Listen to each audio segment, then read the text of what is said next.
Oui, ce projet, il tourne autour d'un Sénégal prospère. Chaque secteur qu'il marche et chaque secteur qu'il y ait des investissements massifs pour qu'on puisse d'abord gérer le pays autrement. Et ça va. On a déjà commencé à voir, ici à Sédhiou, on a déjà commencé à avoir des donnes qui puissent donner raison. Qui parlait à l'époque au Pakaoua du barrage de Diop-Kounda, c'est avec inquiétude qu'on en parlait. Donc voilà le barrage de Alim Souane, comme l'appellent les autres, il a connu une détérioration, mais en l'espace de 3 semaines, les travaux ont commencé. Et ça, c'est différent de ce que l'on savait du régime qui était là à l'époque. Le régime moribond qui était là à l'époque, il fallait faire des années pour qu'on lance des travaux. Et voilà, qui sont finis et le barrage livré. Et il est promis d'améliorer cet ouvrage et ça va se faire. Depuis quelques années, on est autour de l'électrification des zones de Sédhiou, telles que Marakissa, telles que le Boudjé, telles que le Pakao même. Mais on a vu que les travaux ont commencé là où ils étaient arrêtés depuis des années. Vous demandez à ceux de Frankunda, demandez à ceux de l'axe du Boudjé, combien de fois ils ont attendu et combien de fois l'espoir renaît. Donc c'est ça, la vision 2050, c'est d'abord donner espoir aux Sénégalais et revenir à une meilleure gestion avec la droiture, avec la clarté dans la gestion, avec la mise sur pied d'un gouvernement qui travaille au lieu de passer tout son temps à faire de la politique politicienne. C'est surtout sur quoi les Sénégalais ont misé pour mettre au pouvoir Bassirou Diomaye Faye, pour mettre Ousmane Sonko, donc avec ces résultats que nous connaissons avec les élections législatives. Donc, vision 2050, il faut avoir une déclinaison que tout le monde puisse comprendre. À Sédhiou, les gens pourront peut-être se remémorer des moments où il y avait des difficultés pour avoir de l'engrais. Et ce qu'ils voient aujourd'hui, avec des magasins qui sont encore à moitié vides des sacs d'engrais, puisqu'il y en a encore jusqu'à présent, même ici à Sédhiou, vous voulez un sac d'engrais, vous pouvez l'avoir selon les normes, selon les critères qui ont été définis. C'est ça une partie de la vision 2050. Voilà le Sénégal qui marche. En termes d'éducation, on nous dira qu'il y a toujours les abris provisoires, mais bientôt ils vont commencer à voir la matérialisation de la disparition des abris provisoires. Et là, vous allez voir aussi que les élus que nous avons, ils ne manqueront aucune occasion pour porter à la connaissance des ministres les difficultés de leur territoire. Et vous verrez que dans chaque secteur, les investissements vont arriver aux ayants droit.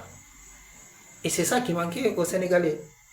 Vous êtes là, vous avez vu le Prodac, avec le DAC de CFA, où à une époque on nous parlait, et ça vraiment on nous parlait d'achat de maïs à Sarayoba pour remplir des magasins. Ça, nous avons encore nos souvenirs sont intacts, on nous en parlait. Et ce sont des gens de l'ancien régime même qui critiquaient les autres et qui disaient qu'ils achetaient du maïs de l'autre côté pour remplir les magasins. Nous sommes témoins aussi de quelque part où on nous disait que des gens louaient des troupeaux pour garnir des espaces et présenter au ministre. Avec la vision 2050, il n'y en aura pas. L'agriculture va se porter mieux, le secteur de l'éducation va se porter mieux. Vous verrez que les choses vont aller mieux avec beaucoup plus d'ouverture et de clarté. Et c'est une occasion aussi de dire aux gens du Boudjé et une partie du Diassing, qu'on a entendu un peu pendant la campagne électorale des propos qui, à la limite, étaient des propos de gens pas du tout responsables. On disait que si vous continuez à voter pour ce régime-là, la boucle de budget ne sera jamais réalisée. C'est comme si on donnait une assemblée à un Benno Bokk-Yakaar, ce Benno Bokk-Yakaar allait amener une réalisation de cette route-là. C'est mal connaître un peu le rôle du député. Et c'est ça un peu la problématique. Tout ce que nous faisons, nous apprenons pour pouvoir le faire. Et on fait faire aussi. On ne se dit pas qu'on est des dieux, qu'on connaît tout, qu'on sait tout, qu'on va faire tout. Non, il faut que les Sénégalais se mettent ensemble pour travailler pour un Sénégal prospère. C'est ça la base de la vision 2050. Il faut adhérer au projet. Et le projet a besoin de tout le monde. de quel bord que l'on puisse être, même si on est de Benno Bokk Yakaar, le projet a besoin de vous parce que vous êtes un Sénégalais. Une fois la politique politicienne passée, revenons à de meilleurs sentiments et travaillons pour notre cher Sénégal. Et pourquoi d'ailleurs, interrogeons-nous, pourquoi est-ce qu'il y a eu arrêt des travaux?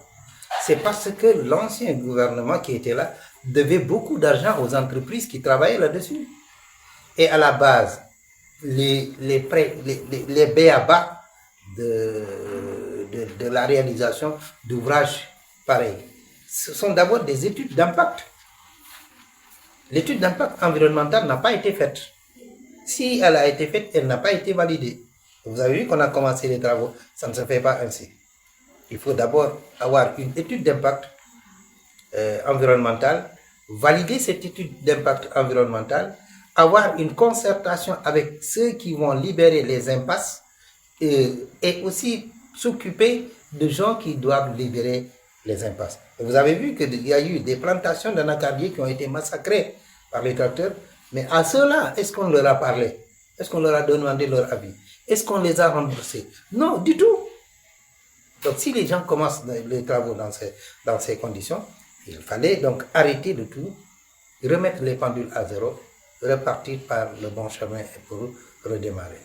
Mais la boucle du budget aujourd'hui, même quand les camions y étaient, quand un camion passe, c'est la poussière.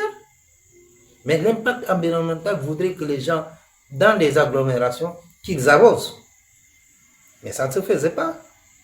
Je parle en prenant pour témoin les populations des villages du budget. On en a vécu de la santé des gens. C'est pas comme ça. Elles ne faisaient pas de ralentisseur quand on traversait une école. Vous vous rendez compte de la santé de ces décideurs sénégalais avec laquelle on était en train de jouer? Non, il fallait arrêter et il fallait passer par le droit chemin. Ça prendra peut-être un peu plus de temps, mais on ira sûrement lentement pour la réalisation de cette boucle de budget. Elle va se faire, Inch'Allah.